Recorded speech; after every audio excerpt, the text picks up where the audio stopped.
اعوذ باللہ من الشیطان الرجیم۔ پناہ مانگتا ہوں میں اللہ کی شیطان مردود سے۔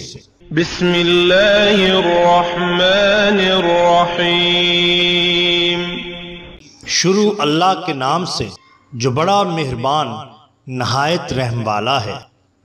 دا باٹم لائن کے ناظرین کرام، السلام علیکم۔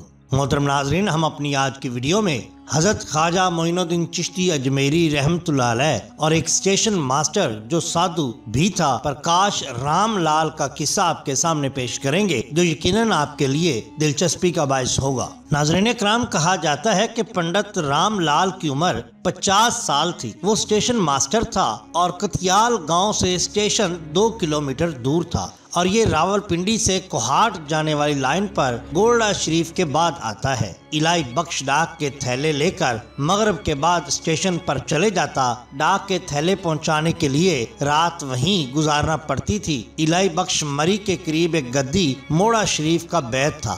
پیر صاحب کی ہدایت کے مطابق وہ اللہ کا ذکر بکثرت کرتا تھا۔ پنڈت جی کو اپنے مذہب سے بڑا لگاؤ تھا۔ وہ رام رام کی مالا جپتا رہتا تھا۔ ایک دن پنڈت نے الہی بخش سے کہا کہ میں رام رام کرتا رہتا ہوں لیکن میرے دل کو سکون نہیں ملتا۔ الہی بخش نے کہا، قرآن مجید میں اللہ تعالیٰ کا ارشاد ہے، بے شک دلوں کا سکون تو اللہ تعالیٰ کے ذکر میں ہے۔ الہی بخش جب نماز مغرب کے بعد بلند آواز سے اللہ کا ذکر کرتا تو پنڈت اس سے متاثر ہوئے بغیر نہ رہ سکتا۔ الہی بخش نے انہیں کلمہ طیبہ کے معنی بتائے اور اسلام کی خاطر صحابہ کرام کو دی جانے والی تکلیفوں کا ذکر کیا کہ کس طرح مسلمان اپنے بیوی، بچے، گھر اور مال دولت چھوڑ کر مکہ سے مدینہ ہجرت کر گئے۔ پنڈت نے کہا، ابھی میں کوئی بڑا فیصلہ کرنے لگا ہوں۔ میں کوشش کروں گا کہ میری بیوی اور بچے میرے ساتھ اس فیصلے میں شامل ہوں، اور وہ فیصلہ یہ ہے کہ میں اسلام قبول کروں گا۔ آخر ایک دن انہوں نے دل کی بات بیوی کو بتا دی اور کہا کہ وہ اور بیٹی دونوں اسلام قبول کر لیں، لیکن بیوی نے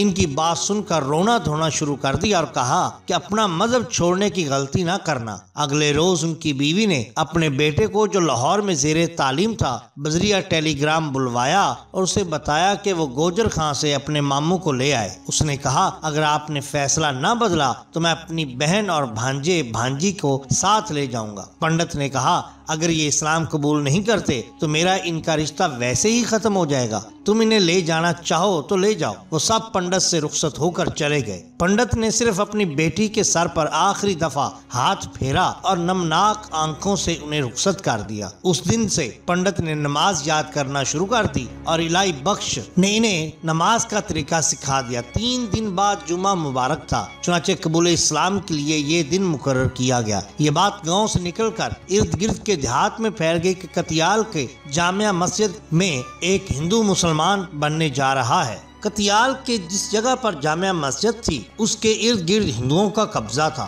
اس لیے مسلمان اپنے ساتھ چھوٹے موٹے ہتھیار بھی لے آئے۔ چند ایک گھوڑیاں بھی آ گئیں۔ قریبی تھانے میں بھی اطلاع کر دی گئی، چنانچہ دوپہر کو پولیس گارڈ بھی پہنچ گئی۔ پنڈت جی نے 1 بجے اسٹیشن سے روانہ ہونا تھا۔ باہر لوگوں کا ہجوم جمع ہو چکا تھا۔ جب وہ سفید کپڑے پہنے اسٹیشن سے نکلے تو فضا نعرہ تکبیر سے گونج اٹھی۔ ایک صاحب نے گھوڑی پیش کی، دوسرے نے پگڑی سر پر رکھ دی۔ تقریباً 200 کے قریب لوگوں کا جلوس گاؤں کی طرف روانہ ہوا۔ ایک وجد بھرا ماحول کریٹ ہو چکا تھا۔ جلوس کے استقبال کے لیے کچھ لوگ گاؤں سے باہر آئے ہوئے تھے، کچھ مسجد میں انتظار کر رہے تھے۔ جلوس آہستہ آہستہ بڑھتا ہوا جامع مسجد تک پہنچ گیا۔ پنڈت جی کو پہلی صف میں جگہ دی گئی۔ خطیب نے اپنی تقریر روک کر پنڈت جی کو کلمہ طیبہ پڑھا کر مسلمان ہونے کا اعلان کر دیا اور ان کا اسلامی نام شیخ غلام مصطفیٰ تجویز کیا، جسے انہوں نے بخوشی قبول کر لیا۔ نماز جمعہ کے بعد سب نمازی شیخ غلام مصطفیٰ کو گلے لگاتے اور مبارکباد دیتے رہے۔ کچھ نوجوانوں نے شیخ صاحب کی حفاظت کے لیے ان کے گھر پر پہرا دینے کی پیشکش کی، لیکن انہوں نے یہ کہہ کر ان کی تجویز مسترد کر دی کہ جس اللہ نے مجھے ہدایت بخشی ہے وہی میری حفاظت بھی کرے گا۔ ایک دن الہی بخش اپنا قصہ سنا رہے تھے کہ میرے والدین کے کوئی اولاد نہ تھی۔ وہ ہر مندر اور پجاری کے پاس جا کر پرارتھنا کر چکے تھے لیکن ان کا مقصد پورا نہیں ہو رہا تھا۔ آخرکار ایک دوست کے کہنے پر خواجہ معین الدین چشتی اجمیری رحمۃ اللہ علیہ کے مزار پر